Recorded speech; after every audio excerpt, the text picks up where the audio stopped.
बिस्मिल्लाहिर्रहमानिर्रहीम। अस्सलाम वालेकुम। मुबीन्स किचन में खुशामदीद। आज मैं आपके साथ शेयर करूंगी लेफ़्ट ओवर दाल के साथ किस तरह हम पराठा बना सकते हैं और खाने की चीज़ों को ज़ाया होने से बचा सकते हैं। तो मेरे साथ देखिएगा, बहुत ही मज़े का लगता है।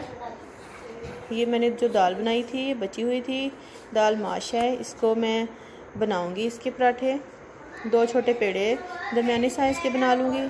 इन्हें बेल कर तकरीबन छोटी सी रोटियां बना लूँगी और ये दाल लेकर एक रोटी के ऊपर अच्छे से फैलाऊंगी चम्मच की मदद से, और जो दूसरी रोटी हमने बेल के रखी हुई है वो इसके ऊपर डालकर साइडों से हाथ की मदद से दबा दूंगी ताकि इसके जो किनारे हैं वो अच्छे से बंद हो जाएं।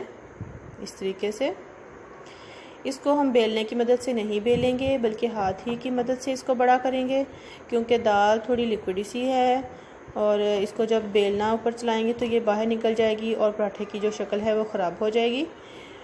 आलू का पराठा हो, गोभी का पराठा हो, उसको हम बेलने की मदद से बड़ा कर सकते हैं, लेकिन ये जो दाल वाला है इसको हाथ की मदद से ही करेंगे तो अच्छा बनेगा।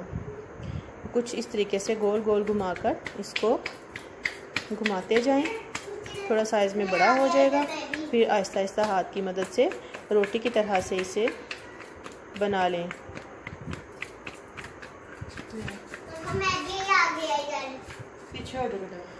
पहले से तवा हमारा गर्म हो चुका है, इसे तवे पर डाल दें। ले लो। मेरा बेटा भी पास खड़ा हुआ है, उसे कुकिंग का बहुत शौक है, वो बार बार पराठे पे हाथ लगा रहा है।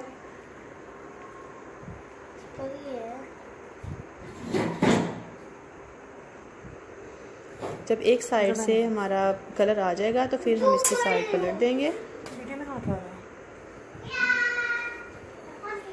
पराठे को भी बार बार नहीं पलटें, एक साइड से कलर आ जाए फिर दूसरी साइड पे पलट दें और फिर एक दफ़ा पलट के उसको घी लगाएं। बस 1-2 दफ़ा ही इसको करें, ज़्यादा बार आप इसको ना पलटें वरना हमारा जो पराठा है वो खुल भी सकता है। बहुत एहतियात और प्यार के साथ कुकिंग कीजिए, खाना बनाइए, जल्दबाजी बिल्कुल ना कीजिए। इसको अब मैं इसकी दूसरी साइड पलट कर इसके ऊपर देसी घी लगाऊंगी और हल्की दरमियानी आंच पर इसको पकाऊंगी। अच्छा सा जब गोल्डन सा कलर आ जाएगा हमारा पराठा जो है वो रेडी हो जाएगा। कोई भी सालन है लेफ़्ट ओवर उसको ज़ाया मत करें, या तो किसी गरीब इंसान को दे दें या फिर उसको ज़ाया ना करें, उसका पराठा वगैरह बना लें। कुछ जो लिक्विड चीज़ें होती हैं वो आटे में गूंद कर भी इस्तेमाल किए जा सकते हैं सालन वगैरह, और जो ड्राई हैं वो पराठे में लगाकर इस्तेमाल किए जा सकते हैं। इस तरह हमारा खाना ज़ाया भी नहीं होगा और हमें टेस्ट भी नया नया मिलता रहेगा वैरायटी के साथ। मुझे फ़ीडबैक ज़रूर दीजिएगा, आपको मेरी ये खाली रेसिपी कैसी लगी। उम्मीद करती हूँ अच्छी लगेगी। अल्लाह ताला हम सबको अपने हिफ्ज़ व ईमान में रखे, अपने घर वालों का ख्याल रखें, अच्छे अच्छे खाने खाएं और खिलाएं। मुबीन्स किचन को सब्सक्राइब करना ना भूलें, मेरी वीडियोस को लाइक करें, शेयर करें।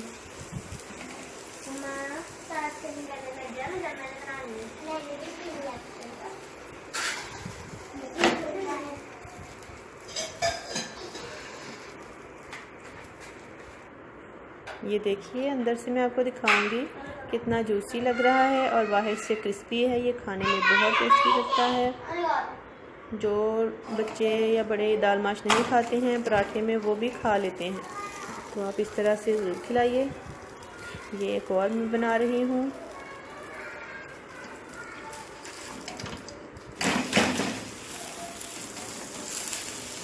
इसके हाथ से इस पराठे को प्यार के साथ बनाएं।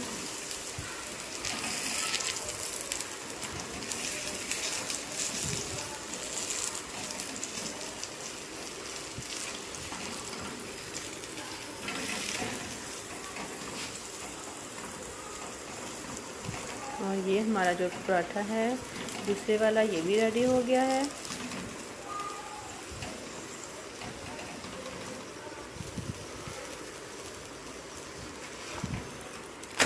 अल्लाह ताला की नेमतों को ज़ाया ना करें। अल्लाह ताला की हर नेमत का शुक्र अदा करना चाहिए। ये लीजिए, हमारे दोनों पराठे रेडी हैं। आप भी बनाइएगा और इन्जॉय कीजिएगा। दुआ में याद रखिएगा।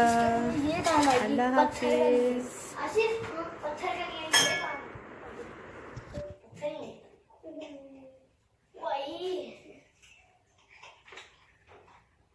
बिल्कुल बहुत